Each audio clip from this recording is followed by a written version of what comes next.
Welcome back. ఇప్పటి వరకు ఈ పంట కొనుగోళ్లకు సంబంధించి మనం ఎటువంటి డైలాగ్స్ వింటాం? వర్షం పడ్డా పర్వాలేదు, తేమ శాతం ఎక్కువ ఉన్నా పర్వాలేదు, రైతు దగ్గర నుంచి ప్రతి గింజ కొంటాం అన్నటువంటి ప్రకటనలు చూసాం. అయితే ఇప్పుడు కేంద్రం ఎంత నిర్ణయిస్తే, కేంద్రం ఎంఎస్పీతో ఎంత నిర్ణయిస్తే అంత కోటా మాత్రమే కొంటామని చెప్పేసి ప్రభుత్వం నుంచి ప్రకటన వచ్చింది. నిన్న మంత్రులు అవే వివరాలు వెల్లడించారు. సో ప్రస్తుతం మన రాష్ట్రంలో ఎంత పంట పండుతోంది, రాష్ట్రం ఎంత సేకరిస్తోంది, కేంద్రం రెగ్యులర్గా ఎటువంటి టార్గెట్ విధిస్తోంది, మాట్లాడదాం. గెస్ట్ సిద్ధంగా ఉన్నారు.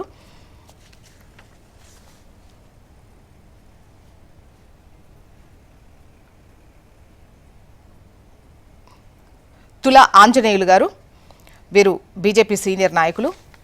నమస్తే అండి Anjaneyulu garu, welcome to the debate. Venkat Nayak garu, వీరు కాంగ్రెస్ నాయకులు. నమస్తే అండి Venkat Nayak garu, welcome to the debate. Venkat Nayak garu, మీ దగ్గర నుంచే మొదలు పెడతా. మేడం, ప్రతిపక్షంలో ఉన్నప్పుడు కేంద్రం కొనకపోతే రాష్ట్రం దగ్గర డబ్బులు లేవా, రాష్ట్రం కొనలేదా అన్నటువంటి మాటల నుంచి అధికారంలోకి వచ్చిన తర్వాత, అంటే డెఫినెట్గా కూడా కేంద్రం ఎంత కొంటుందో అంత కొన్న తర్వాత మిగతాదంతా రాష్ట్ర ప్రభుత్వాలకు డెఫినెట్గా భారమే అది. కానీ అప్పుడున్నటువంటి మాట ఇప్పుడు ఏమైంది? మేడం, ముందుగా మీకు ప్యానల్ పెద్దలకు నమస్కారం. నమస్తే అండి. ఇప్పటి వరకు అయితే 8 లక్షల మెట్రిక్ టన్నుల ధాన్యాన్ని కొనుగోలు చేయడం జరిగింది మేడం. వాళ్ళు కేవలం 50 లక్షల వరకు మాత్రమే కొనాలని చెప్పి దిశానిర్దేశం చేసినప్పటికీ కూడా ఒక 30 లక్షల మెట్రిక్ టన్నుల ధాన్యాన్ని ఎక్కువగా కొనుగోలు చేయడం జరిగింది. సో ఏదైనా సరే కొనుగోలు చేసిన ధాన్యము అది అది ఏమంటారు, కేంద్ర ప్రభుత్వం పీడిఎఫ్ సిస్టమ్ ద్వారా మళ్ళీ డిస్ట్రిబ్యూట్ చేయడం జరుగుతుంది మేడం. కానీ ఇక్కడ మీరు ప్రధానంగా ఒకటైతే గమనించాలి, నిన్న గౌరవ ముఖ్యమంత్రి గారు క్లియర్ కట్ పాయింట్ ఒకటి చెప్పుండే. ఏమని చెప్పారంటే, మిగతా రాష్ట్రాల కంటే ఈ రాష్ట్రంలో ధాన్యం కొనుగోలు అనేది చాలా తక్కువ చేశారు, ఈ రాష్ట్రంలో చాలా తక్కువ ధాన్యం కొనుగోలు చేశారు, రాష్ట్ర ప్రభుత్వం మీద భారం ఎక్కువ వేయడం కోసం కేంద్ర ప్రభుత్వం పనిచేసిందని చెప్పి గౌరవ ముఖ్యమంత్రి గారు నిన్న చెప్పుకుంటూ వచ్చారు. అంటే ఈ వివక్ష ఏందని కూడా ఆలోచించాల్సిన అవసరం ఉంది. కేవలం ధాన్యం కొనుగోలు మాత్రమే కాదు మేడం, ఎరువుల విషయంలో మీరు చూడండి. అంటే ఏమంటారు, మన తుమ్మల నాగేశ్వరరావు గారు, ఉత్తమ్ కుమార్ రెడ్డి గారు, అదేవిధంగా శ్రీధర్ బాబు గారు, వారు కేంద్రంలో అపాయింట్మెంట్ కోసం ఇప్పటికే అప్లై చేసుకున్నారు. వారు వివిధ కేంద్ర మంత్రులను ఆయా శాఖల వారిగా కలవడం కోసం కూడా ప్రయత్నం చేస్తున్నారు. అంటే ఎందుకు ఈ వివక్ష అని చెప్పి అడిగే ప్రయత్నం చేస్తాం. అదేవిధంగా నిన్న క్యాబినెట్ లో తీసుకున్న ఒక నిర్ణయం ఏంటంటే మేడం, ఈ రామగుండం నుంచి వచ్చే ఎరువులు ఏదైతే ఉందో అది రాష్ట్ర ప్రభుత్వానికి వాడాల్సిన అవసరం ఉంది. అవి ఇక్కడ వాడితేనే బాగుంటుంది. మీరు బయట వెంకట్ నాయక్ గారు, డెఫినెట్ గా ఇక్కడ నుంచి వచ్చిన ఎరువులు ఇక్కడ మనకి ఎంత కేటాయించాలి, పూర్తిగా మన అవసరాలకు పూర్తయిన తర్వాత లెక్క చూడాలి, ఇవన్నీ ఓకే. రైతు పంటకు సంబంధించి, కొనుగోలుకు సంబంధించి ఇప్పటి వరకు విన్న డైలాగులకి, ఇది ప్రకటనలకు ఇది డెఫినెట్గా వైరుధ్యంగానే కనిపిస్తుంటుంది. అంటే తేమున్నా కొంటాం, వర్షాలు పడ్డ సందర్భాల్లో మీరేం కంగారు పడకండి అన్నటువంటి సిచ్యువేషన్ నుంచి కేంద్రం ఎంత తీసుకుంటే అంతే ఇక్కడ మళ్ళీ మేము ఈ ఎంఎస్పీ ధరకు సేకరిస్తాము, అంతకన్నా ఎక్కువ కొనము అని అంటే ఇప్పటికే రైతులకు ఒక అవేర్నెస్ రానుండే. అంటే పంట ఏదెంత వేయాలి, ఎంత వస్తే పూర్తి స్థాయిలో మనం కొనగలుగుతాము, ఎక్కడ ఏది వేస్తే, ఇటువంటి అవేర్నెస్ కనుక ఏది లేదు. వాళ్ళకు అలవాటు ఉన్న ప్రకారం వరేస్తూనే ఉన్నారు, మక్కలేసే వాళ్ళు మక్కలేస్తూనే ఉన్నారు. సో ఇట్లా ఉన్నప్పుడు ఇప్పుడు మేము కొనమంటే ఎట్లా? సో పోనీ కొనము అంటే దీనికి తగ్గ, అంటే ఏ ప్రాంతాన్ని బట్టి ఆ ప్రాంతానికి ఎక్కడ ఏం పంట వేయాలని రైతులను మీరు గైడ్ చేయబోతున్నారా? మేడం, ఈ ఫైనల్ పాయింట్ అయితే మంచి పాయింట్ మేడం. దీని వైపు రాష్ట్ర ప్రభుత్వం వెళ్ళాలని ఆలోచిస్తుంది. ఎందుకంటే మీరు చూడండి, ఇప్పుడు కేంద్ర ప్రభుత్వం పంట వైవిధ్యతను బేస్ చేసుకొని ఈ పంట ఇంత శాతం కొనాలి, ఈ పంట ఇంత శాతం కొనాలని చెప్పి ప్రతి రాష్ట్ర ప్రభుత్వానికి గైడ్ లైన్స్ ఇచ్చుకుంటూ పోతున్నది. బట్ తెలంగాణ విషయానికి వచ్చినప్పుడు ఏమవుతుందంటే మేడం, మనం ఇక్కడ మిగతా వైవిధ్యమైన పంటల కంటే వరి మీద ఎక్కువ మగ్గు చూపడం, వాటర్ రిసోర్సెస్ కొంచెం వరకు పెరగడం, తద్వారా వరి మీద ఎప్పుడైతే మగ్గు చూపుతున్నామో మనం అనుకున్న దానికంటే అధిక దిగుబడి రావడం ఏదైతుందో దానివల్ల కొంచెం రాష్ట్ర ప్రభుత్వం కొనుగోలు చేసేంత వరకు చేస్తుంది. కాకపోతే కేంద్ర ప్రభుత్వం ఇస్తున్న దిశానిర్దేశానికి కట్టుబడి చేసుకోవాల్సిన అవసరం ఏర్పడుతుంది. మీరు ఫర్ ఎగ్జాంపుల్ చూడండి మేడం, మోయిజ్ అంటే మన మొక్కజొన్న కానీ లేకపోతే జొన్నలు కానీ వాటిని 25% వేసుకొని 20%. మీరు అన్నది 100% కరెక్ట్. గతంలో కాంగ్రెస్ చేపట్టి ప్రతిపక్షంలో ఉన్నప్పుడు కల్లాల్లో కాంగ్రెస్ అని ఒక కార్యక్రమం కూడా చేపట్టింది. అంటే కొనుగోళ్లకు సంబంధించి ఎందుకు కొనరు ఏంటి అని. అవునా? ఇప్పుడు కూడా మీరు ఎందుకు అడుగుతారు? మీరు చెయ్యాలి.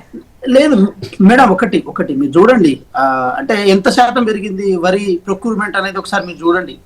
అంటే వాళ్ళు దిశానిర్దేశం చేసిన దానికంటే ఇంకా 30% ఎక్కువ కొనుగోలు చేశాం మేడం కదా మేడం. సో విషయం ఏంటంటే కేంద్ర ప్రభుత్వము అంటే ఇంతవరకే పరిమితి చేద్దాం అనుకున్నా కూడా ఇంకా ఎక్కువనే కొంటున్నాం అంటే అది రాష్ట్ర ప్రభుత్వాన్ని భారంగా భావించాల్సిన అవసరం ఉంది కదా. అయినా సరే దాన్ని కొనుగోలు చేస్తున్నాం కదా. 25% మాత్రమే కొనాలి జొన్నలు మొక్కజొన్నలు అన్నప్పుడు కేవలం 20% కొంటే మిగతా జొన్నలను ఎవరు కొనాలి మేడం, మొక్కజొన్నలు ఎవరు కొనాలి? సో వాటిని కూడా కొంటున్నాం కూడా. అంటే రైతుల నుంచి వచ్చే ప్రతి అంశాన్ని భారంగా ఈ రాష్ట్ర ప్రభుత్వం చూస్తలేదు. కానీ ఈ వరి అనేది ఇంత బల్క్ గా ఇంకా ఎక్కువ ప్రొడ్యూస్ అవుతుంటే మాత్రం సరే మిగతా రాష్ట్రాలకు మనం ఒక ఆహారాన్ని పంపిణీ చేసడంలో మనం పెద్దన పాత్రగా వహించవచ్చేమో, కానీ రాష్ట్ర ప్రభుత్వాన్ని ప్రత్యేకంగా భారం అవుతుంది కాబట్టి ఇంకా వైవిధ్యమైన పంటలకు వెళ్ళి ప్రతి అంశాన్ని ఇలా దిశానిర్దేశం చేసుకుంటూ ఈ పంట ఇంత కొనుగోలు చేయాలి, ఈ పంట ఇంత కొనుగోలు చేయాలని చెప్పి కేంద్ర ప్రభుత్వం కనుక దిశానిర్దేశం చేస్తే దానికి ఒక 50% యాడ్ చేసి మరి కొనడానికి కూడా రాష్ట్ర ప్రభుత్వం సిద్ధంగా ఉంది. సో ఆ గైడ్ లైన్స్ కోసమే గౌరవ మంత్రులు నెక్స్ట్ అపాయింట్మెంట్ కోసం వెయిట్ చేస్తున్నారు మేడం. అక్కడ నుంచి వచ్చే గైడ్ లైన్స్ ప్రకారం నెక్స్ట్ నేను అనుకుంటున్నాను పర్సనల్ గా నెక్స్ట్ రాబోయే రోజుల్లో ఈ తెలంగాణ రాష్ట్రంలో పంట వైవిధ్యం అనేది పెరుగుతుంది. గౌరవ తుమ్మల నాగేశ్వరరావు గారి నాయకత్వంలో వివిధ పంటలు పామాయిల్ పంటల కోసం వాళ్ళు ప్రయత్నం చేస్తున్నారు. ఎందుకంటే దానికి ఎక్స్పోర్ట్ వాల్యూ ఎక్కువ ఉంది. అదేవిధంగా మనం చూడండి కొన్ని మనకు ఎక్స్పోర్ట్ వాల్యూ ఎక్కువ ఉన్న పంటలు చాలా ఉన్నాయి. మనం ఈ పామాయిల్ ఎక్కువ ఇంపోర్ట్ చేసుకుంటున్నాం కాబట్టి ఆయిల్ కు సంబంధించి అంటే మన దేశ అవసరాల కోసమే పామాయిల్ అవసరం. యాక్చువల్గా 4 ఏళ్ల క్రితమే కేంద్రం నుంచి పామాయిల్కు సంబంధించి సబ్సిడీలు ఇవ్వడం స్టార్ట్ చేశారు. అది 4 ఏళ్ల పంట. ఆయిల్కు సంబంధించి రేట్లు కూడా ఎట్లా పెరిగినా చూస్తున్నాం. మన దేశ అవసరాల కోసం చేస్తున్నది అది ఎక్స్పోర్ట్ కోసం కాదు. ఈవెన్ రష్యా యుక్రెయిన్ యుద్ధం టైంలో ఆయిల్ రేట్లు అనేవి విపరీతంగా పెరిగి ఆ దిగుమతులకు సంబంధించి చాలా ఇబ్బంది పడ్డాం. అప్పుడు పామాయిల్ దానిపైన ఎంకరేజ్ చేయాలన్న దాంతో వచ్చింది. ఇప్పుడు మనం పామాయిల్ 4 ఏళ్ల తర్వాత ఇప్పుడు పామాయిల్ అన్నటువంటి మాట అది మన దేశ అవసరాల కోసం మేడం. ఒకటి మనం జమైకా అంటే కింద ఏదైతే సుమిత్రా జావా బాలి ఆ ప్రాంతం ఏదైతే ఉందో మన ఈక్వేటర్ రీజన్ లో ఆ రీజన్ నుంచి మనం ఎక్కువగా ఇంపోర్ట్ చేసుకుంటాం. తద్వారా ఏమైతే ఈక్వేటర్ రీజన్ లో ఉన్న పెద్ద పెద్ద అడవులన్నీ కొట్టేస్తున్నారని చెప్పి ఒక పెద్ద ఇది ఉండే. సో ఇప్పుడు మనం కనుక ఆయిల్ సంబంధించిన ఫామ్ ఆయిల్ లో కనుక ఇది చేసుకుంటే మనం సౌత్ ఆఫ్రికా లాంటి కంట్రీస్ కి, ఎందుకంటే సౌత్ ఆఫ్రికా లాంటి కంట్రీస్ లో ఇలాంటి ఆయిల్స్ మనం ఏది మిగతా ఆయిల్స్ ఎక్కువ వాడడం మేడం, ఫామ్ ఆయిల్ ఎక్కువ వాళ్ళు ప్రయారిటీ ఇస్తారు కాబట్టి అటు ఎక్స్పోర్ట్ చేయడానికి అవకాశం ఉంటుందని చెప్పి భావించిన సందర్భం ఉండే. సో ఏదైనా సరే మనము వేరే దేశాలకి ఎగుమతి చేసి ఆర్థికంగా లాభపడడానికి అవకాశాలు ఉన్న పంటల మీద ఎక్కువ మొగ్గు చూపాలని చెప్పి గౌరవ నాగేశ్వరరావు గారు ఆలోచిస్తున్నారు. ప్రతి పరిణామం క్రమం ఆ దిశగా వెళ్తుందని చెప్పి భావించాలి. అలాగని చెప్పి ఇక్కడ రైతులను మాత్రం ఎట్టి పరిస్థితుల్లో ఈ రాష్ట్ర ప్రభుత్వం ఇబ్బంది పెట్టదు. కేంద్ర ప్రభుత్వం సూచనల మేరకు కేంద్ర ప్రభుత్వంతో కోఆర్డినేట్ చేసుకొని ముందుకెళ్లడం కోసం ప్రయత్నం చేస్తాం మేడం. ఓకే, బీఆర్ఎస్ నుంచి డాక్టర్ దిలీప్ గారు కూడా జాయిన్ అయ్యారు. నమస్తే అండి దిలీప్ రెడ్డి గారు. మీ వాయిస్ తీసుకుంటాను ఒకసారి ఆంజనేయులు గారి వర్షన్ తీసుకొని. ఆంజనేయులు గారు, కేంద్రమే పూర్తి స్థాయిలో పంటను కొనాలి అని చెప్పేసి డిమాండ్ మొన్న లాస్ట్ టైం మీటింగ్లో కూడా చేసినట్టున్నారు. సో ఇప్పుడు మీరు ఎంత తీసుకుంటే అంతే సేకరిస్తాం రైతుల దగ్గర నుంచి అని అంటున్నారు. మీ వర్షన్ ఏంటి? అండ్ గతంలో ఈ పంట కొనుగోళ్లకు సంబంధించి బీజేపీ ముఖ్యంగా ఈ వరికి సంబంధించి కల్లాల్లో కూడా వెళ్ళి ఎందుకు కొనరో చూస్తాం అంటే ఈవెన్ కేంద్రం తీసుకున్న డెసిషన్, కేంద్రము ఈ పారాబాయిల్డ్ రైస్ కోనము అంత సేకరించము, దీస్ కైండ్ ఆఫ్ అలర్ట్స్ అన్ని రాష్ట్రాలకు ఇచ్చింది, ఒక తెలంగాణ కాదు. ఎక్కడెక్కడైతే ఈ వరి ఉన్నటువంటి పారాబాయిల్డ్ రైస్ వచ్చినటువంటి దగ్గర అయితే ఆ టైంలో బీజేపీ సీనియర్ నేతలు, అందరూ కాదు కొంతమంది నేతలు ఎందుకు కొనరో చూస్తా అంటే కేంద్రం రాష్ట్రాలకు అలర్ట్ చేస్తే రాష్ట్రాలు అప్రమత్తమయ్యి ఈ పంటలు కాదు అన్ని పంటలు వేపిద్దామని ఆలోచన చేస్తే ఆ టైంలో వద్దన్నారు. ఇప్పుడు కేంద్రం ఎంత కొంటే అంత కొంటాం అంటున్నారు. ఇప్పుడు ఏం చేస్తారు? అప్పుడు కొనకపోతే మేము కొనిపిస్తాం అన్నారు కదా, ఇప్పుడు ఏం చేస్తుంది బీజేపీ? మేడం, ముందుగా హెచ్ఎంటీ చూస్తున్నటువంటి ప్రేక్షకులకు, జోష్ణ గారు మీకు, అదే విధంగా ప్యానెల్లో పాల్గొంటున్నటువంటి పెద్దలందరికీ కూడా ఉదయపూర్వక శుభోదయం. మేడం, ఇలా కాంగ్రెస్ పార్టీ పరిస్థితి, అదే విధంగా బీఆర్ఎస్ యొక్క పరిస్థితి ఏ విధంగా ఉంటుందంటే గోడ దాటిన తర్వాత గోడ మల్లక్క అన్న చిన్నగా తయారైంది.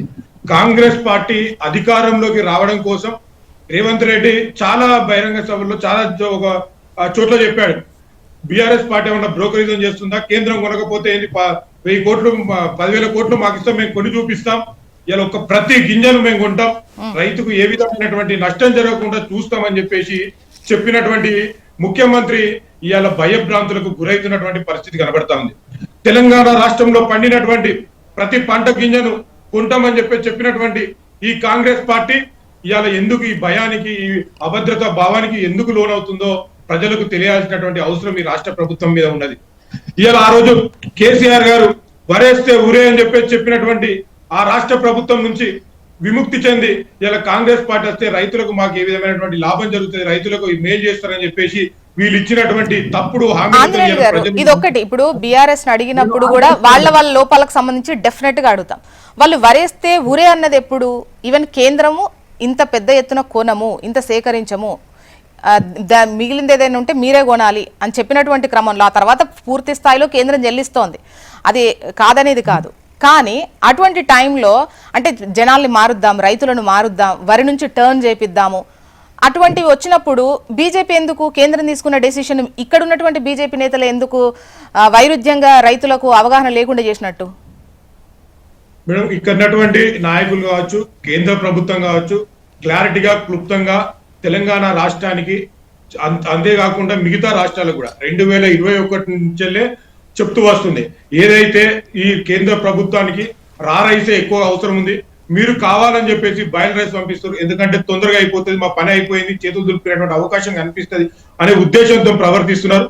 అది కాకుండా ఇక్కడ ఉన్నటువంటి రాష్ట్ర ప్రభుత్వాలు ఏం చేయాలి, రైతులకు అవగాహన కల్పించాలి. మేము కొనము, కేంద్రం ఎంత కొంటేనే అంతే కొంటామని చెప్పేసి భయభ్రాంతులకు గురి చేయకుండా ఇక్కడ ఏదైతే పొలాల్లో ఆ మట్టి సేకరించి ఆ మట్టి ద్వారా పరిశోధన జరిపి అక్కడ ఏ పంట క్లుప్తంగా వండుతుంది, పప్పులు వండేయచ్చు, చిరుధాన్యాలు, ఈ విధంగా గోధుమలు, నూనె గింజలు, పత్తి లాంటి ఏ పంటకు 23 రకాల పంటలనే ఆ 23 రకాల పంటల ఎంఎస్పి ద్వారా ఇలా కేంద్ర ప్రభుత్వం కొనడానికి సిద్ధంగా ఉన్నది.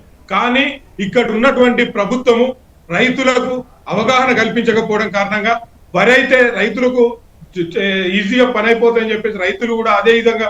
మీరు చెప్పండి, వరేస్తే ఊరేనా కాదా? ఒకవైపు ధాన్యం పట్టుకొచ్చుకొని ఐకేపీ సెంటర్లో వెయిట్ చేస్తూ కల్లాల దగ్గర పడి ఉంటున్నారు, ఎండనక వాననక ఎప్పుడు కొంటరా అని ఎదురు చూస్తున్నారు. సో ఆ మాట్లాడితే ఆ డైలాగ్ వస్తుందే తప్ప పోనీ రైతులు ఆ ఇబ్బంది పడుతూ ఈజీగా పంట అయిపోతుంది, తొందరగా వేస్తే అయిపోతుంది అన్న దాంతో ఉన్నారు.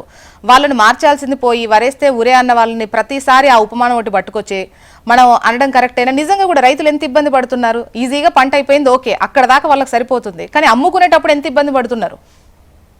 మేడం, ఈ ఏదైతే కల్లాల కడిగి తెచ్చినటువంటి ఐకేపీ సెంటర్లో తెచ్చినటువంటి వడ్లను కొనేటువంటి విషయంలో రాష్ట్ర ప్రభుత్వాలు అక్కడ ఉన్నటువంటి అధికారుల యొక్క సమన్వయ లోపం కారణంగా ఈ వడ్లను కొన్న తర్వాత ఎక్కడికి పంపించాలి, ఎక్కడ నిల్వ ఉంచాలి అనేటువంటి ముందస్తు యొక్క ప్రణాళిక లేకపోవడమే దీనికి ముఖ్యమైనటువంటి కారణం.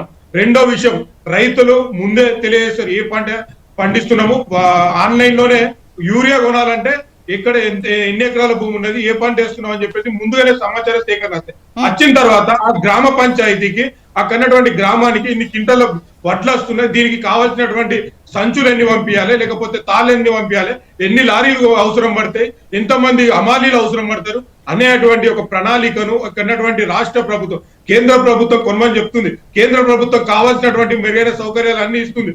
కానీ ఇక్కడ ఉన్నటువంటి రాష్ట్ర ప్రభుత్వము మంత్రుల మధ్య వైఫల్యాలు, వీటిని అధికారుల మధ్యన వైఫల్యాలు, అంటే సమన్వయ లోపం లేకపోవడం, గ్యాప్ డిస్టెన్స్ ఉండడం కారణంగా ఈ వడ్లను కొనడం. ఆంజనేయులు గారు, ఫైనల్ క్వశ్చన్, అంటే మీరు మొత్తం కొంటున్నారా? రాష్ట్ర ప్రభుత్వం సేకరించింది మొత్తం కొంటున్నారా? అందుకే ఇక్కడ అయినా కూడా ఇక్కడ సమన్వయ లోపం ఉందా? ఇప్పుడు మీరు 50 లక్షల మెట్రిక్ టన్నుల వరకు మీరు కొంటామని ఒప్పుకున్నారు, వీళ్ళు 80 లక్షల మెట్రిక్ టన్నులు సేకరించి పెట్టినారు. సో ఎప్పుడు కొంటారు, మొత్తం తీసుకుంటారా లేదా, ఎప్పుడు కట్టాలి? కొనంగానే సరిపోదు కదా, రైతుల అకౌంట్లో డబ్బులు వేయాలి, ఎక్కడి నుండి తెచ్చేయాలి? డబ్బులు లేవు ఇక్కడ రాష్ట్రంలో. మేడం, రాష్ట్రము మొదటి స్థానంలో ఉండడం చాలా బాధాకరమైనటువంటి విషయం. దాన్ని మేము ఎక్కివేస్తాం. ఎందుకంటే అన్ని ఉచిత హామీల పేరు మీద 420 ఉచిత హామీల పేరు మీద ప్రజల్ని మభ్యపెట్టి అధికారంలోకి వచ్చింది. మేడం, ఇవాళ ఏదైతే వడ్లు ఉన్నాయో 80 లక్షలు టన్నులు ఉన్నామని చెప్పేసి రాష్ట్ర ప్రభుత్వం చెప్తుంది కదా మేడం, రాష్ట్ర ప్రభుత్వాన్ని కేంద్ర ప్రభుత్వము ముందుగానే సమాచారం అడిగింది. మీ దగ్గర నుంచి ఎన్ని వడ్లను మాకు ఇస్తున్నారు, ఎంత సేకరణ జరుగుతుందని చెప్పినప్పుడు ముందుసారి ఒక ప్రతిపాదన పంపించడం జరిగింది. రెండోసారి మాకు లేదు ఇన్ని వడ్లు కాదు, ఇన్ని వడ్లైనాయి అని చెప్పేసి పంపించిన తర్వాత అవి కూడా కొంటామని చెప్పేసి కేంద్ర ప్రభుత్వం చెప్పింది. ఇప్పుడు మళ్ళీ కొత్తగా 80 లక్షల టన్నులు మా దగ్గర నిలువ ఉన్నాయి, ఇవి ఎట్లా అని చెప్పేసి ఇప్పుడు అడుగుతాం. ఇలా నువ్వు కేంద్ర ప్రభుత్వాన్ని మా దగ్గర ఇన్ని ఉన్నాయి, ఏం చేద్దాము ఎట్లా అనేది మంత్రులతోని సమన్వయంగా కూర్చొని మాట్లాడినప్పుడు మంత్రుల ద్వారా వస్తుందా రాదా అనేది అప్పుడు కేంద్ర ప్రభుత్వం చెప్తుంది. ఓకే ఆంజనేయులు గారు మళ్ళీ మీ వాయిస్ తీసుకుంటాను ఎందుకంటే ప్రతిసారి ఇది వస్తుంది. కేంద్రం కొనుగోలు ఎంత చేస్తోంది, రాష్ట్రం నుండి సేకరించాల్సిన అవసరం, ఈ లెక్కల్లో ఎప్పుడూ గ్యాపే ఉంటుంది. లేదు మేము 50 కొనమని అన్నాము, వాళ్ళు 30 కొంటామన్నారు, లేదు 60 కొనమన్నాము 20 కొంటామన్నారని వీళ్ళు చెప్తారు. మీరేమంటారు? ఎంత చెప్తే అంత, ఎన్నిసార్లు చెప్తే అన్నిసార్లు తీసుకుంటున్నామని మీరు అంటారు. దీని గురించి మళ్ళీ క్లారిటీగా 2 రౌండ్లో మాట్లాడదాం. దిలీప్ రెడ్డి గారు మీరు చెప్పండి. అంటే ఇప్పుడు ఖచ్చితంగా మీరు కూడా ఈ ప్రాబ్లమ్ని ఫేస్ చేశారు. ఈ డెసిషన్ ఒక విధంగా చెప్పాలంటే ధైర్యంగా బయటికి చెప్పినట్టే కాంగ్రెస్. ప్రతి గింజను కరోనా సమయంలో కూడా కొన్నాం. ఒక్క నిమిషం. అంటే ఇప్పుడు అది భారం అవుతోంది కాబట్టి పంటలు కేంద్రం ఎంత కొంటా అంటదో అంత ఆ కోట అంతే మేము కొంటామంటున్నారు. గతంలో మీరు ఇటువంటిది చేద్దామని అనుకున్నారు అంటే కేంద్రం కొనట్లేదు అని చెప్పి కొనము అని చెప్పలేదు కానీ కేంద్రం ఇంతే కొంటోంది, కొనాలి, ఆ ధర్నాలు అవన్నీ చూసాం. కానీ ఇప్పుడు ఈ డెసిషన్ అనేది బయటికి ధైర్యంగా చెప్పడం కూడా ధైర్యంగా చెప్పినట్టే కదా కాదా? ఒక్క నిమిషం. దీనికి ముందు మనం రేవంత్ రెడ్డి ఏం మాట్లాడిందో ఒక 20 సెకండ్స్ వీడియో జస్ట్ విందాం. వినబడుతుందా? 500 రూపాయల బోనస్ అదనంగా ఇచ్చి మీ ఒట్లు కొనే బాధ్యత మా ప్రభుత్వానికి.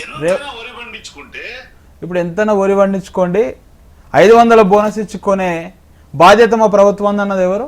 సీఎం రేవంత్ రెడ్డే కదా. సీఎం గానే మాట్లాడింది కదా. గతంలో నవంబర్ 28, 2021 రైతు దీక్షలో రేవంత్ రెడ్డి ఏం చెప్పిండు? కేంద్రం నాకు కొనకపోతే ఇక్కడ ఓట్లు వేసినటువంటి రైతులను ఓట్లను మీరెందుకు కొనరు, 10,000 కోట్లు నేను చూపిస్తే ఎట్లా కొనను, ప్రభుత్వం ఏమన్నా బ్రోకర్ ఆయిడా అని చెప్పి మాట్లాడింది ఎవరు? రేవంత్ రెడ్డి కాదా అని చెప్పేసి కాంగ్రెస్ అధికార ప్రతినిధి చెప్పాలి. అసలు ముద్దుగా రైతు పంట పండించడం ఎంత కష్టం అవుతా ఉన్నది. సరిగా కరెంట్ ఇస్తలేరు. ఫస్ట్ రైతు భరోసాను ఇప్పటికీ 5 సార్లు రావాల్సిన రైతు భరోసాలో 3 సార్లు ₹1 కూడా వేయలేరు, 2 సార్లు అరకొర. మొన్నకు మనం చూస్తూ ఉంటే యాసంగిలో కేవలం 2 ఎకరాలకే పరిమితం చేసిరు రైతు భరోసాని. అట్లా పరిమితం చేసిన రైతులు అప్పులు చేసో లేకపోతే తాలిబొట్టు అమ్మో లేకపోతే ఇంకెక్కడన్నా సావుకారు దగ్గర ఇంకేమైనా కుదబెట్టో ఈరోజు రైతులు ఆరుగారం పండించి ధాన్యాన్ని తీసుకొని కళ్ళాల్లో ధాన్యాన్ని పెట్టి ధాన్యాన్ని ఆ సెంటర్లకు తరలిస్తే ఆ సెంటర్లోనే ఈరోజు వర్షాల బారిన పడి రైతుల కళ్ళాల్లో నీళ్లు కళ్ళలో కన్నీళ్ళు తప్ప ఇంకేం లేదు. మనం చూస్తూ ఉంటే అక్కడే పురుగుల మందు దాగి చనిపోయిన రైతులను చూస్తూ ఉన్నాం, గోడ కూలి చనిపోయిన రైతులను చూస్తూ ఉన్నాం. అంటే ఈరోజు ప్రభుత్వం ఏం చేస్తూ ఉన్నది? ఆత్మహత్యలను పెంచుతుంది తప్ప ధాన్యాన్ని మాత్రం కొనడం లేదని చెప్పేసి చాలా స్పష్టంగా మనం చూస్తూ ఉన్నాము. అంటే ఇంకా ఒకటి, ఎంత పండిస్తే అంత 500 బోనస్ ఇచ్చి కొనే బాధ్యత మాది అన్నటువంటి రేవంత్ రెడ్డి ఈరోజు నిన్న ఒక చిన్నగా మళ్ళీ లిటిగేషన్ తీసుకొచ్చిండు. 7 రకాల సన్నాలకు మాత్రమే, అది సన్నాలు మొత్తం కాదు. అధికారం రాకముందేమో ఎంత వస్తే అంత అందరికి 500 రైతు బోనస్ ఇచ్చేసి ప్రతి కింటాకు కొంటా అని చెప్పినాడు. నిన్నటికి తీసుకొచ్చి ఆ సన్నాలలో కూడా కోత పెడతా ఉన్నాడు. అంటే జై శ్రీరామ్ HMT ఇంకా కొన్ని OTP అని చెప్పేసి ఇంకా ఇతర రకరకాల చెట్టి ఒక 7 రకాలను మాత్రం మెన్షన్ చేసిండు. ఆ 7 రకాలనే పండిస్తేనే తీసుకొస్తా అని చెప్పేసి ఇంకొకటి రైతులపై పిడుగు వేసిండు నిన్న. అంటే ఆ 7 రకాలను పెట్టడం కూడా రైతులు నష్టపోకూడదు, ఏవేటికైతే డిమాండ్ ఎక్కువ ఉందో అవి పండిస్తేనే కదా రైతులు బయట వాళ్ళైనా కూడా మంచి రేట్ ఇచ్చి కొంటారు కదా. ప్రతి రకం అనేది ప్రతి పొలంలో పండదు. ఈ తెలంగాణలో తీసుకుంటే మీ ఊర్లో పండే పంట ఇంకో ఆదిలాబాద్లో పండే పంట వేరే ఉంటుంది. ఆదిలాబాద్లో ఒక రకం పండుతుంది, ఇంకోటి తీసుకుంటే నల్గొండలో ఇంకో రకం పండుతుంది, ఇంకా మహబూబ్నగర్లో ఇంకో రకం పండుతుంది. వాళ్ళ లోకల్గా పరిస్థితులను బట్టి వాళ్ళ ప్రాంతాలకు బట్టి వాళ్ళకి ఏది అనుకూలమైతే అది పండించుకుంటారు రైతులు తప్ప మీరేది చెప్పేది రైతులకు తెలియదు ఏది పండించాలని చెప్పేసి. ఇంతవరకు లేని రిస్ట్రిక్షన్ ఎందుకు? ఇంకా ఒకటి, కేంద్రం అంటే కేంద్రం గతంలో మేము ఇక్కడ అధికారంలో ఉన్నప్పుడు కూడా కేంద్రం అప్పుడు పూర్తిగా కొనలేదు. కానీ కేసీఆర్ గారు కరోనా ఉండని అది ఏదన్నా ఉండని ఒక్కరోజు కూడా రైతు బంధుగా ఉన్నటువంటి నిధులను ఆపిన చరిత్ర లేదు, ఒక్క గింజ కూడా కొనుక్కొని ఉన్నటువంటి చరిత్ర లేదు. ఈరోజు కేంద్ర ప్రభుత్వంలో ఉన్నటువంటి వారు కూడా ఏం చెప్తా ఉన్నారంటే అంత మేము కొంటున్నాం అని చెప్తా ఉన్నాడు బీజేపీ తరఫున వచ్చినటువంటి వ్యక్తి. అసలు అంత ఆయన కొన్నాక ఈయన అంత ఇచ్చినాక లొల్లు ఎక్కడ ఉంటుంది? అంటే ఈ ఇద్దరు దోబుచ్చుల ఆట ఆడుతూ ఉన్నారు. అంటే దొంగ చీకటి ఒకటైరు ఇక్కడ ఈ తెలంగాణలో. దిలీప్ రెడ్డి గారు, గతంలో బీఆర్ఎస్ హయాంలో నియంత్రిత పంటల సాగు ఇంపార్టెంట్ ఒక వేదిక పైన కేసీఆర్ గారు చెప్పారు. ఒక్క నిమిషం. అంటే రైతులకు ఏ పంట పండిస్తే లాభదాయకం ఉంటుంది అండ్ ఏది మన రాష్ట్ర అవసరాలకు ఉంటాయి, దేశ అవసరాలకు ఉంటాయి. సో పూర్తి స్థాయిలో అయితే అసలు రైతు నష్టపోయేటువంటి అవకాశం ఉండదు. నియంత్రిత పంటల సాగు ఇంపార్టెంట్ అనేది ఒక అనౌన్స్మెంట్ ఇచ్చారు. ఆ తర్వాత వరే ఎక్కువ వేయడానికి సంబంధించి కూడా ఇప్పుడు ఇంతకుముందు ఆంజనేయులు గారు కూడా ఒక మాట అన్నారు, వరేస్తే ఊరే అన్న దాంతో. సో వరి నుంచి టర్న్ చేశారు. ఇటువంటి అంశాన్ని ఎత్తుకున్నప్పుడు డెఫినెట్గా కొంతమంది నిపుణులు కరెక్ట్, మంచి పద్ధతి అన్నారు. కానీ ఆ టైంలో ప్రతిపక్షాలు చేసిన ఇదే. ఇప్పుడు మీరు ప్రతిపక్షంలోకి వచ్చాక సేమ్ అదే వ్యవహారం మీరు చూపిస్తున్నారు. అంటే ఒకటి అదే ఆనాడు పండించిన ప్రతి పంటను మేము ప్రభుత్వంలో కొంటూ సమాంతరంగా వేరే పంటల వైపు ఏ విధంగా తీసుకుపోవాలి, దానికి మనం ఏ విధంగా ప్లాన్ చేయాలి. ఇప్పుడు మనం చూస్తే సిద్దిపేటలో ఎంత పెద్ద ఆయిల్ ఫార్మ్స్ సాగైతా ఉన్నాయి. ఇక్కడ ఎంత పెద్ద ఆయిల్ ఫ్యాక్టరీ పెట్టిరో మనకు నరమెట అనే ఒక గ్రామంలో చూద్దాం. దాన్ని నాడు కేసీఆర్ గారి ప్రభుత్వంలో దాని అంతా 90% పనులు కంప్లీట్ చేస్తే ఒక 10% పనులు ఇప్పుడు కంప్లీట్ చేసి సీఎం రేవంత్ రెడ్డి గారు దాన్ని పోయి అక్కడ ఓపెన్ చేసి ఇక అంతా అయిపోతుంది. అదే వేదిక ఇంకొక అబద్ధం కూడా చెప్పిండు. ఆ రోజు 45 రోజుల్లో విడతలుగా పూర్తిగా రైతు భరోసా అంటే అందిస్తామని చెప్పి అదే ఆయిల్ ఫామ్ వేదికగా చెప్తా ఉన్నాడు. అంటే ఇప్పుడు కేసీఆర్ గారు అంటేనే ఒక రైతు, రియల్ ఎస్టేటే నా బ్రాండ్, నా మార్క్ అని చెప్పి రేవంత్ రెడ్డి ఎట్లా చెప్పి ఈరోజు ప్రభుత్వ భూములు, నిన్న ఎస్బీఐ భూములు అమ్ముతా ఉన్నాడు. ఈ అమ్ముకున్నటువంటి రేవంత్ రెడ్డికి ఈరోజు నేనే మార్చట్లేను, కేసీఆర్ అంటేనే ఒక రైతు.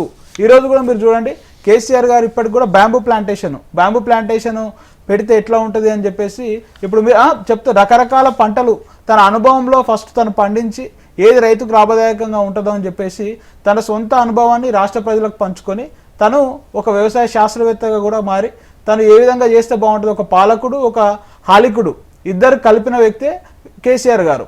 అటువంటి వ్యక్తి ఇప్పుడు వరి దిగుబడి పెద్ద ఎత్తున వస్తోంది, ప్రొక్యూర్మెంట్ పెద్ద ఎత్తున జరుగుతోంది. ఈ ఇమేజ్ లో ఉండి మిగతా పంటలను మీరు నెగ్లెక్ట్ చేశారు. ఏ పంటలు నెగ్లెక్ట్ చేశారు? మిగతా నియంత్రిత పంటల సాగు ఏదైతే అన్నారో దాన్ని ముందుకు తీసుకెళ్లలేదు అని మేము ప్రతి పంటను కొన్నారు కదా. ఎప్పుడన్నా కేసీఆర్ గారి హయాంలో ఈ పంట కొనలేదు అని చెప్పేసి ఎవరన్నా ధర్నాలు చేసి ఈ పంట రైతుకు అవగాహన కల్పిస్తారు కానీ అవగాహన కల్పిస్తారు, మీకు చెప్తాం ఇది అయితే బాగుంటది అయితే బాగుండదు అని చెప్పేసి. అది మీ ఇష్టం తప్ప వీళ్ళ లెక్క మీరు బండించి మేము కొనము, దీన్ని పారబోసుకుంటారా ఇంకేమన్నా మీరే బుక్తారా అని చెప్పేసి మేము అనలేం కదా. బరాబర్ ఎంత పండిస్తే అంత కొంటూ మీరు ఈ పంటలు వేస్తే మీరు ఇంకా ఆయిల్ ఫామ్ సాగు చేస్తే ఇంకా ఎక్కువ లాభం వస్తుంది, లేకపోతే ఇంకో పంట వేస్తే ఇంకా లాభం వస్తుంది అని చెప్పేసి అవగాహన కల్పించే ప్రయత్నం మాత్రం చేసినాము.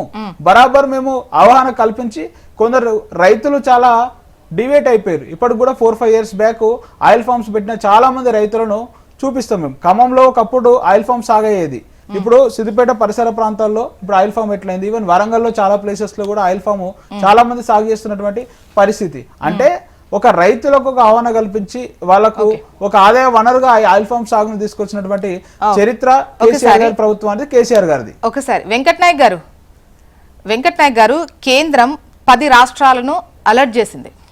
ఎల్నినో ప్రభావం తీవ్రంగా ఉండబోతుంది, అందులో తెలంగాణ కూడా ఉంది.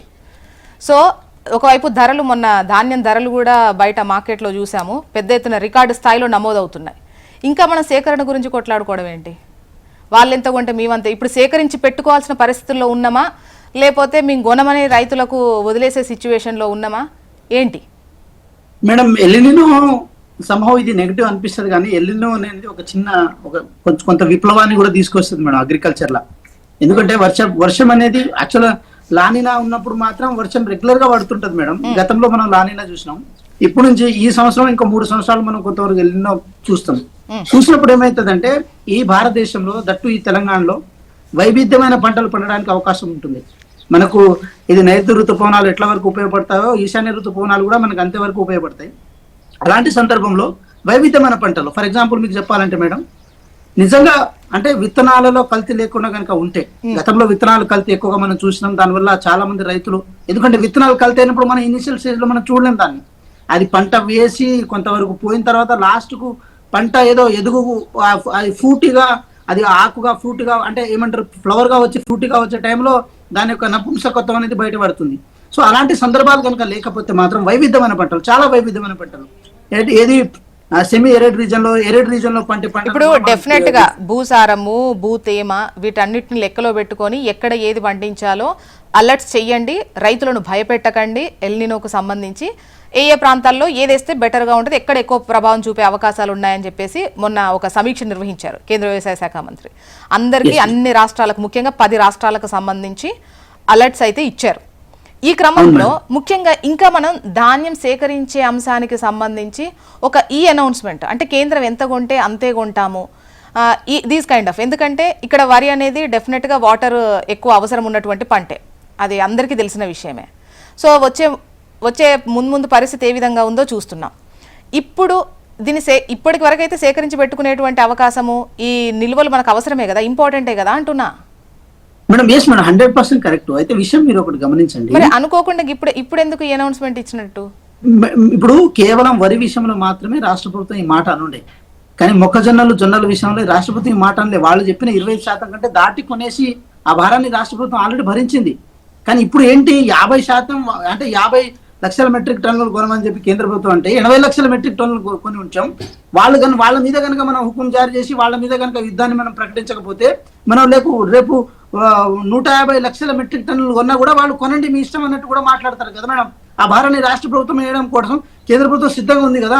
సో ఇదే విషయం నేను మళ్ళీ ఇందాక కూడా ఎందుకు వెంకట్ నాయక్ గారు ప్రతిపక్షంలో ఉన్నప్పటి మాట, అధికారంలోకి వచ్చినటువంటి మాటకు ఇంత తేడా ఎందుకు? ఈవెన్ ఆంజనేయులు గారు కూడా ప్రస్తావించారు, ఈవెన్ నేను పేపర్లో కూడా చదివిన, ఆంజనేయులు గారు ప్రస్తావించారు 2021లో మాట్లాడినటువంటి మాటకు ఇప్పుడు మాట్లాడినటువంటి మాటకు ఎందుకు తేడా? ఎట్లా కొంటారు అని మీరంటే ఎట్లనైనా కొంటారు అని కదా మీరు చెప్పింది. జ్యోత్స్న గారు నేనేమంటున్నా, ఒక్క మాట మీరు ప్రధానంగా అర్థం చేసుకోండి. మిగతా రాష్ట్రాలతో పోలిస్తే తెలంగాణ రాష్ట్రం మీద ఏదో గాలికి వదిలేస్తుంది కేంద్ర ప్రభుత్వం అనేది కదా కన్సర్న్. మనం ఇప్పుడు ఈ విషయంలో కనుక విజృంభించకపోతే తెలంగాణ రాష్ట్రం సంబంధించిన రైతుల వ్యవహారం విషయంలో కేంద్ర ప్రభుత్వం ఇంకెప్పుడు అంటే ఏమంటారు, మేము తీసుకుంటాం బాధ్యత అనేది తీసుకోదు కదా మేడం. మరి గతంలో బీఆర్ఎస్ ఢిల్లీకి వెళ్ళి ధర్నా చేసింది, అంతకన్నా విజృంభణ మేడం? ఒకటి నేనేమంటున్నా, కేవలం మనం ఏం ఆలోచిస్తున్నాము, కేవలం రైస్ ఒకటే ఆలోచిస్తున్నాం. రైస్ ఒకటే కాదు మేడం, మిగతా చాలా అంశాల వ్యవహారంలో, చాలా అంశాలలో కేంద్ర ప్రభుత్వం తెలంగాణ రాష్ట్రం మీద ఏది సవతి తల్లి ప్రేమను చూపించే ప్రయత్నం చేస్తుంది మేడం చాలా విషయాల్లో. కేవలం ఈ వివక్ష చూపుతుందని మనోళ్ళ పంట మనం కొనుక్కోమా? 100% కొనాలి. ఇప్పుడు బాధ్యతను మించి 30 లక్షల మెట్రిక్ టన్నులు ఆల్రెడీ కొన్నాం కదా మేడం. మిగతా కూడా కొనడానికి కూడా రాష్ట్ర ప్రభుత్వం సిద్ధంగా ఉంటుంది. కానీ మనం ఎప్పుడైతే కేంద్ర ప్రభుత్వం మీద హుకుం జారీ చేయకపోతే కేంద్ర ప్రభుత్వం లీనేజ్ తీసుకుంటది కదా. సో చాలా విషయాల్లో మనకేం కోఆపరేషన్ దొరకలేదు కదా. తెలంగాణ ఇప్పుడు వారు బీఆర్ఎస్ పార్టీ నాయకులు అడగండి, గతంలో కూడా వాళ్ళకి ఏమైనా కోఆపరేషన్ దొరికిందా? వెంకట్ నాయక్ గారు కోఆపరేషన్ దొరుకుతున్నా ప్రతి గింజను మేము కొన్నాం. నవంబర్ 28, 2021 పిసిసి అధ్యక్షుడిగా మీ రేవంత్ రెడ్డి గారు ఏం మాట్లాడారు అని చెప్పేసి మన యాంకర్ జ్యోత్స్న గారు అడుగుతా ఉన్నారు. ప్రతి గింజను ఎందుకు కొనలే? 10,000 కోట్లు శతగణాలు చూపిస్తాం, కేంద్రం అనకపోతే రాష్ట్రం ఏం చేస్తుంది? ఏమన్నా రాష్ట్ర ప్రభుత్వం ఏమైనా బ్రోకరా? ఎందుకు కొనదు ఓట్లు అని చెప్పి ఆనాడు పిసిసి అధ్యక్షుడు నవంబర్ 28, 2021 డేట్ తో సహా చెప్తా ఉన్నాం. ఆ రోజు రైతు దీక్షలో రేవంత్ రెడ్డి మాట్లాడినా అడుగుతూ ఉంటాను, దానికి సమాధానం చెప్పండి. మిగతా జ్యోత్స్న గారు నేనేమంటున్నా, ఇప్పటి వరకు పండిన పంటను మాకు వచ్చిన లెక్క ప్రకారం మొత్తం కొన్నామని అంటున్నాం మేడం. మేము మాకు వచ్చిన లెక్క ప్రకారం ఎంత మా సోర్స్ ఉందో అంతవరకు మేము కొనగలిగినాం. ఏదైతే రైతులు ఇంకా మా పంట కొనలేదని చెప్పి ఎవరు బయటకు వచ్చి మా పంట ఇంకా కొనుగోలు చేయలేదని చెప్పి ఎప్పుడో కాదు రైతు పంట కొంటలేదని చెప్పేసి నిన్ననే ఒక రైతు పురుగుల మందు ఆగి చనిపోయినటువంటి వార్త నువ్వు చదువుతలేనట్టు వెంకట నాయక్ గారు. ఎందుకు చదువుతలేవు? రోజు పేపర్ చూస్తాం. చదివినాక ఏమైంది? రిస్ట్రిక్షన్స్ ఉన్నాయా? అంటే మీరు చెప్పకున్నా నేను చెప్పకున్నా ఈ రోజు ప్రజలు అన్ని రకాల మీడియా అన్ని విషయాలు వాళ్ళకి తెలుసుకుంటాం. కానీ ఆ టీ న్యూస్ నో లేకపోతే నమస్తే తెలంగాణ మాట్లాడుకుంటే ఇలాగే ఉంటాయి. మీ పేపర్ల గురించి మాట్లాడుకుంటే ఇలాగే ఉంటాయి. ఇప్పుడు వెంకట్ నాయక్ గారు వచ్చింది ఏ పేపర్ వస్తుంది చూసుకో. చనిపోయిన వ్యక్తి చనిపోయిన రాస్తే ఏ పేపర్ రాస్తుంది? వెంకట్ నాయక్ గారు ఇలా మాట్లాడుకుంటే జనాలకు అర్థం కాదు. First of all Venkat Nayak garu ముఖ్యంగా పంట కొనుగోళ్లకు సంబంధించి రైతులైతే ఇంకా రైతులను అలవాటు చేసి పెట్టాం, ప్రభుత్వమే కొనాలి, వాళ్ళ అంటే సొంతంగా ఒక మార్కెట్ని క్రియేట్ చేసుకుందాము లేకపోతే ఈ విధంగా అని చెప్పేసి అటువంటివి లేకుండా ఉన్నటువంటి సిచ్యువేషన్ టోటల్గా ప్రభుత్వం పైన డిపెండ్ అయ్యేటట్టు చేశారు, వేరే పంటలకు పోకుండా చేశారు. అండ్ ఇక్కడ ఏంటంటే ముఖ్యంగా మిమ్మల్ని ఎందుకు అందరు టార్గెట్ చేస్తున్నారంటే ప్రతిపక్షంలో ఉన్నప్పుడు డెఫినెట్గా అంతా కొనాలి అని మాట్లాడినప్పుడు ఇప్పుడు ఎందుకు కాదు అని అంటున్నారు. అండ్ ఈ 80 లక్షల మెట్రిక్ టన్నులకు సంబంధించి కూడా నాయకులు నోటి మాటగా చెబుతుందే కానీ ఫలానా దగ్గర ఇంతింత సేకరించాం ఇదిగో 80 లక్షలు. ఎందుకంటే 3 ప్రెస్ మీట్లు చూసాం. ఉత్తమ్ కుమార్ రెడ్డి సార్ అంతకుముందు 30 లక్షలు కొంటా అన్నారు, లేదు సరిపోదు మళ్ళీ 14 లక్షలు కొనమన్నారు, మళ్ళీ కొంటామంది కేంద్రం, మళ్ళీ తర్వాత మళ్ళీ పెట్టారు 8 లక్షల మెట్రిక్ టన్నులు మళ్ళీ కొనాలన్నారు, సరే కొంటామన్నారు. అంటే ఎంత లెక్క చూసినా కూడా 54 లక్షలు 60 లక్షలే అవుతుంది మన రెక్విజిషన్స్. కానీ మీరు 80 లక్షలు అని చెప్తున్నారు. అంటే దీనికి సంబంధించి మేబీ నేను మిస్ అయి ఉంటా ఒకటి అంటే కొన్ని ప్రెస్ మీట్లు ఏమన్నా మేము మిస్ అయి ఉంటాం, డౌట్ లేదు. అయితే దానికి సంబంధించి ఒక నోట్ రిలీజ్ ఇవన్నీ ప్రెస్ మీట్లలోనే చూసినాం. ఒక లెక్క అంటే ఇక్కడ నుండి ఇంత సేకరించాం, ఈ సెంటర్ నుండి ఇంత సేకరించాం అన్నటువంటిది ఒక క్లారిటీ మీ దగ్గర నుండి అయినా ఆనవాయితీ రావాలని కోరుకుంటున్నాం. అప్పుడు ఒకటి ఏంటంటే ఒక హైదరాబాద్ మినహాయిస్తే 32 జిల్లాల నుంచి మీరు ప్రతి దగ్గర నుంచి డేటా తీసుకోండి. ఆ డేటా దీనికి కంపారిజన్ కాకపోతే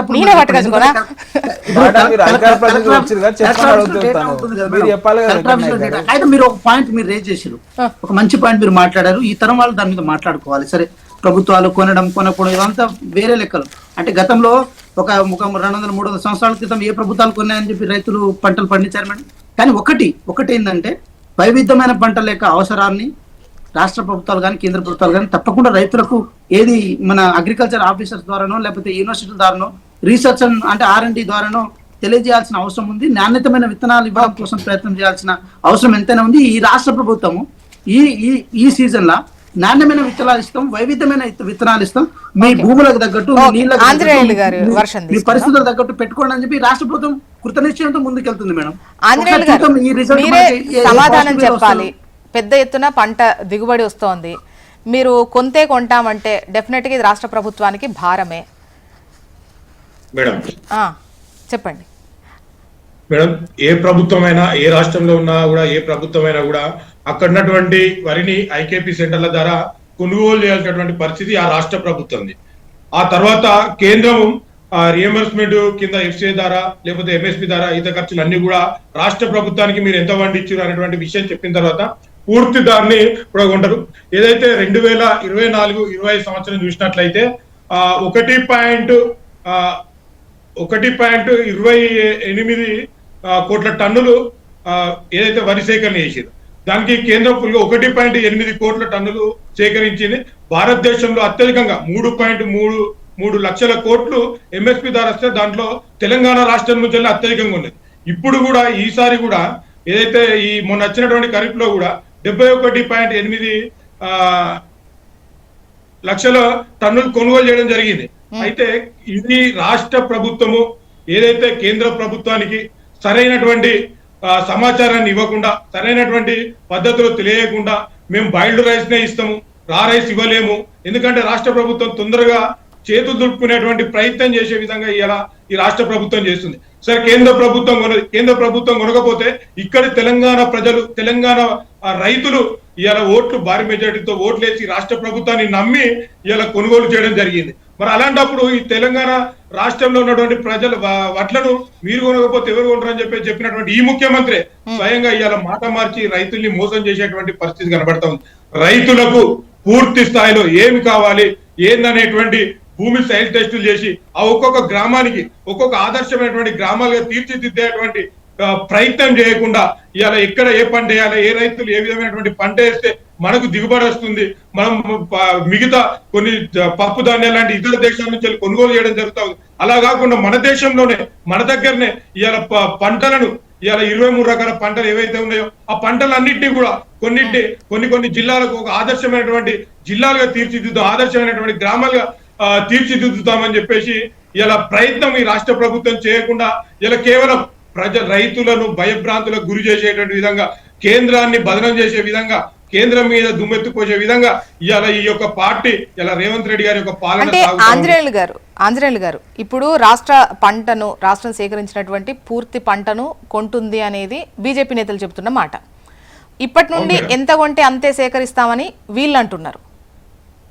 అదే మేడం, ఇప్పుడు మీరు ఎంత సేకరించి అంటే గతంలో చాలా సార్లు అంటే ఇప్పుడు వీళ్ళు ఏమైనా ఊరికే సేకరిస్తున్నారా, ఆ తర్వాత మొత్తం క్లెయిమ్ చేసి పెడుతోంది కేంద్రం, మొత్తం ప్రతి గింజ కేంద్రమే కొంటోంది అంటున్నారు. సో ఎంత పండితే అంత మీరు కొనడానికి ఇంకే మరి ఇక్కడ ఇక్కడ ఎక్కడ దాకా మేడం 2024-25 సంవత్సరం మీరు ఒకసారి పంటను చూడండి. ఇవాళ 1.28 కోట్ల ఇస్తే మేము దాంట్లో 1.8 కోట్లు కొన్నాం కదా. ఎక్కడ కూడా ఇవాళ రాష్ట్ర ప్రభుత్వాలు ఇవాళ, ఎందుకంటే ఈ రాష్ట్ర ప్రభుత్వము ఈ చేతగానటువంటి ప్రభుత్వం కారణంగా రైతులను భయభ్రాంతులకు గురి చేసి ఇలా రైతులను వ్యవసాయం వైపు పోకుండా ఇవాళ నేను ఒక మాట అడుగుతాను. ఒక్క నిమిషం వెంకట్ నాయక్ గారు, ఒక్క నిమిషం. ఆంజనేయులు గారు దీనికి వైరుధ్యం ఎందుకట? ఇప్పుడు మీరు ఒక 50 లక్షల మెట్రిక్ టన్నులు కొన్నారు, మిగతా 30 లక్షల మెట్రిక్ టన్నులు మేము అదనంగా తీసామని అంటున్నారు. సో ఎంత ఉంటే అంతే అని ఒకవైపు రైతులను ఇతర పంటలకు టర్న్ చేస్తారు కదా, అంటే ఎక్కడెక్కడ ఏముంటది ఏంటి అనేది అవగాహన కల్పిస్తారు కావచ్చు. లేదు వాళ్ళు మొత్తం కొనాలని మీరు ఎట్లా చెప్తారు? తీసుకుంటే మీరు మొత్తం తీసుకుంటామనాలి. దగ్గర నుంచి సేకరించిన తర్వాత కేంద్ర ప్రభుత్వం ప్రతి గింజ తీసుకోవడానికి మేము సిద్ధంగా ఉన్నాం. ఇప్పటి వరకు ఏదైతే మీరు 50 లక్షలు అంటున్నారు అది కాదు మేడం, ఇప్పటి వరకు 71.8 లక్షల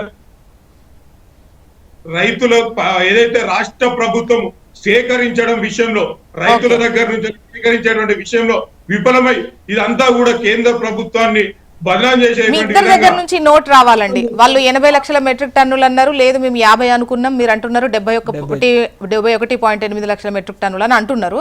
సో వీటికి సంబంధించి మీ ఇద్దరు చెరొక నోట్ రిలీజ్ చేయండి. కేంద్రం ఎంత కొన్నది, రాష్ట్రం ఎంత సేకరించింది, మీకు ఎంత పంపింది, అదనంగా ఎంత కట్టింది అనేది ఒకటి. ఆన్లైన్ లో నాకు నచ్చింది కూడా నేను కరెక్షన్ చేసి పెడతా. నమ్మద్దండి ఆన్లైన్, మనం వాటిని నమ్మద్దు. ఎందుకంటే వివిధ పత్రికా కథనాలు రకరకాల అన్ని యాడ్ చేసుకొని విశ్లేషణ తీసి గవర్నమెంట్ ఇచ్చే నోట్ మాత్రమే ఉండదండి అందులో. ఇలా క్లుప్తం కనబడతా ఉంది. రైతులకు సంబంధించినటువంటి ప్రతి గింజను మేము కేంద్ర ప్రభుత్వం కొనడానికి సిద్ధంగా ఉన్నాం. రాష్ట్ర ప్రభుత్వం సేకరించడానికి దిలీప్ రెడ్డి గారు, కేంద్రము సిద్ధంగా ఉంది, రాష్ట్ర ప్రభుత్వము వాళ్ళు ఎంత కొంటే అంత సేకరించడానికి వీళ్ళు సిద్ధంగా ఉన్నారు. నాకు తెలిసి ఇష్యూ లేదు అనిపిస్తోంది.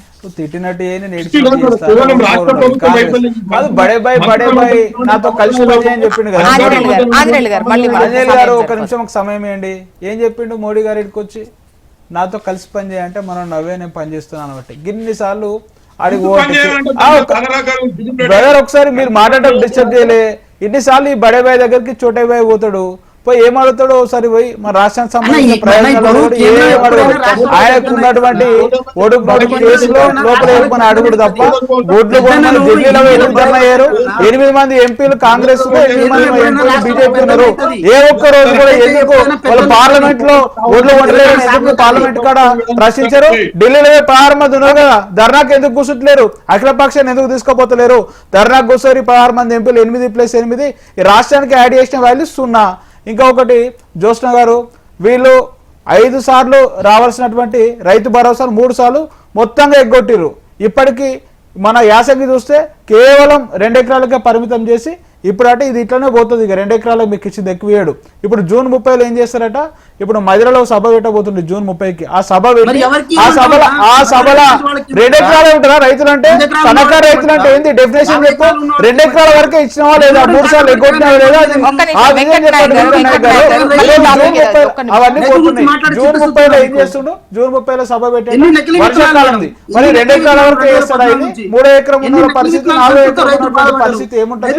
ఇప్పుడు 99% మంది రైతులు ఎట్లుంటారండి? పేద సన్నకారు రైతులే ఉంటారు. మీరు అన్నట్టు ఎవరో 100 ఎకరాల ఉన్నోడికి ఇక ఎవరు ఇవ్వమంటారు? 4 ఎకరాల రైతు 100 ఎకరాల ఉన్నోడా, లేకపోతే 3 ఎకరాల రైతు 5 ఎకరాల రైతు ఏమైనా 1000 కోట్లు ఉన్న రైతా? ఏం మాట్లాడతారండి మీరు? ఇంకా ఒకటి, రైతు చనిపోతే అప్పుడు ఒక విప్లవాత్మకమైనటువంటి పథకం ప్రవేశపెట్టింది కేసీఆర్ గారు. ఏమని, ఇప్పుడు చనిపోయిన రైతుకు వెంటనే వచ్చేది రైతు బీమా అనేది. 5 నెలలుగా రైతు బీమాకు ప్రీమియం చెల్లించక ఇప్పుడు ఏ రైతు చనిపోయినా కానీ రైతుకు బీమా వచ్చే పరిస్థితి లేదు ఈ రాష్ట్రంలో. ఇప్పుడు ఎలినో ప్రభావం అని అందరం మాట్లాడుకున్నాం కదా, ఎలినో వస్తే మంచిదని కాంగ్రెస్ నేత అంటున్నాడు. ఏదో కొత్త పంటలు వస్తాయట అంటే తెలిసి కాంగ్రెస్ వాళ్ళంతా పేరు వేస్తున్నట్టున్నారు ఎల్లులో రావాలి కరువు రావాలని. ఎందుకంటే అప్పుడు పంటలు పండాయి మేము కొనగా వెళ్ళే ఉండదని మన మనసు అనుకుంటారేమో. ఒకటి ఎల్లులో వస్తే ఇప్పుడు ప్రాజెక్టులు రిపేర్ చేయాలి కదా. ఇప్పుడు అన్న దాంట్లో కూడా రెండు పిల్లలు కుంగిపోతే నానే పెట్టేస్తుంది కదా. సంబంధించి నిల్వలు ఉండేది ఒక ఎత్తు అయితే, అంటే సేకరించి పెట్టుకోవడం. ఒక్క నిమిషం వెంకట్ నాయక్ గారు లేదు, దిలీప్ రెడ్డి గారు లేదు. ఇప్పుడు ఆయన అన్నదేంటి, ఇటువంటి వచ్చినప్పుడు అలర్ట్ అవుతాము, తేమ శాతాన్ని బట్టి రకరకాల పంటలు వేసుకునేటువంటి తప్పక వేసినప్పుడు రైతులు అదే తప్పక వేస్తారు. ఇంకా ఇది పండదు అన్నప్పుడు వరి తీసేసి అవే వేసుకుంటారు. సో అలా కొద్ది కొద్దిగా టర్న్ అయ్యేటువంటి అవకాశం ఉంటుంది. దీన్ని ఒక అవకాశంగా భావించాలి అన్నారు తప్ప ప్రభుత్వంలో ఉన్న వ్యక్తులు ఏం చెప్పాలంటే, మనకు ప్రాజెక్టులు ఎందుకు కట్టుకుంటాము, ఇప్పుడు వర్షం పడ్డప్పుడు అవసరం వెళ్ళి ఏ ప్రాజెక్ట్ అయినా సరే వర్షాభావం లేనప్పుడే నీళ్ళు ఇవ్వాలని చెప్పేసే కదా.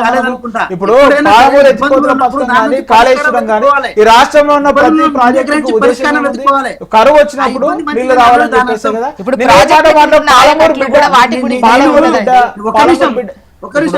పాలమూరు బిడ్డ ఏం మాట్లాడుతూ 2.5 సంవత్సరాలు అయింది, ఇప్పటికీ నాకు పాలమూరు ప్రాజెక్టే అర్థం కాలే అని చెప్పి మాట్లాడిన పాలమూరు బిడ్డ. అంటే నీళ్లు మనకు రైతులకు ఎట్టియాలని ఆలోచించాలి కదా ప్రభుత్వం ఉన్న వాళ్ళము. కరువు రావాలి, ఒకవేళ కరువు వచ్చినా కానీ ఇంకో పంట ఇస్తారని కాదు కదా. వాళ్ళ జీవన శైలిని కానీ వాళ్ళ పంటలను కానీ వాళ్ళు ఏ విధంగా ఉన్నారో ఆ విధంగా నీళ్ళు ఇవ్వాలి కదా. చెప్పండి వెంకట్ నాయక్ గారు. ఒక మాట, కరోనా వచ్చినప్పుడు అంశాల వారిగా సిద్ధం గమ్మని చెప్పి ఏ మంత్రులైనా ముఖ్యమంత్రులైనా ఏమంటారు, ప్రధానమంత్రులైనా అన్నారు. దాని అర్థం కరోనా రావడం మంచిదని అల్లే. అంటే వచ్చిన వెంకటనాయక్ గారు ఒకటి, ఇప్పుడు మీరు నీళ్ళు ఎట్లు ఇవ్వాలని ఆలోచించుకొని చెప్తా ఉన్నాము. ఈ రోజు ప్రాజెక్టులను రిపేర్ ఎట్లా చేయాలని చెప్పేసి చిన్న చిన్న రిపేర్లకు 2 పిల్లలు కుంగిపోతాడు ఆడబెట్టి 2.5 సంవత్సరాల నుంచి తాత్సారం చేసి ఇప్పుడు కరువు వచ్చినాక పరిస్థితి చూడండి. ఈరోజు నాడు చంద్రబాబు నాయుడు ప్రభుత్వం పడిపోవడానికి కారణం ఏమైంది, కూడా రైతులకు అవేర్నెస్ కల్పించడం ఇంపార్టెంట్. వివిధ రకాల పంటల వైపు ఎలా టర్న్ చేయాలి వాళ్ళను. ఇకనైనా కూడా అంటే గతంలో మీరు ఎత్తుకున్నారు, వాళ్ళు అన్నారు, వాళ్ళు ఎత్తుకున్నారు, మీరు అంటున్నారు. సో ఇటువంటివి కాకుండా రైతులకు ఒక అవేర్నెస్ కల్పించి రకరకాల పంటలు వేస్తే మనకు ఉపయోగపడతాయి, వాటికి వాళ్ళు బాగుపడతారు. సో ఆ దిశగా మీ దగ్గర రికార్డులు ఉండాలి వెంకట్ నాయక్ గారు. వచ్చి 2.5 ఏళ్ళు అవుతుంది, మీరు కూడా రికార్డులు వాటిని మెయింటైన్ చేయాలి. ఎక్కడ ఏ పంటలు వేపిద్దాము, వాళ్ళకి మంచి ధర ఇప్పిద్దామన్నా లేదు. అంటే ఒకరు వద్దనే కదా మళ్ళీ మీరు వచ్చారు, మళ్ళీ మీరు వాళ్ళని అవే తిట్లు తిట్టేటప్పుడు మీరెందుకు ఇక. సో కేంద్రం కూడా ఇప్పుడు మేబీ వాళ్ళకు కొనడానికి ఇప్పుడు ఇబ్బంది ఏం పడరని అనుకుంటున్నా. ఎందుకంటే వచ్చేది కరువు కాలం కాబట్టి వాళ్ళు బాగానే సేకరిస్తారని నాకు అర్థమవుతుంది. మీరు ఇచ్చిన పంట మొత్తం వాళ్ళు సేకరిస్తారనే అనిపిస్తుంది. ఎందుకంటే నిల్వలు ఇంపార్టెంట్, రేపటి రోజున ఎట్లుంటుందో తెలియదు కాబట్టి. మొన్ననే అంటే త్వరగా అయిపోవాలని 3 నెలలకు కూడా రేషన్ ఇచ్చినటువంటి పరిస్థితి చూసాం, అంటే వాటి గోదాములను ఖాళీ చేసేందుకు. సో అట్లా ఇచ్చినటువంటి సిచ్యువేషన్ లో ఇప్పుడు వాళ్ళు సేకరిస్తారు. యాక్చువల్గా ఇది కాస్త చప్పవైపోద్దేమో మళ్ళీ మీకు. Okay, thank you so much అండి డిస్కషన్ లో పాల్గొన్నందుకు. వెంకట్ నాయక్ గారు, దిలీప్ రెడ్డి గారు, తులా ఆంజనేయులు గారు, థ్యాంక్ యూ అండి. ఇది ఇవాల్టి న్యూస్ అనాలిసిస్. చూస్తూనే ఉండండి హెచ్ఎం టీవీ. వార్త ఆగదు, నిజం తాగదు.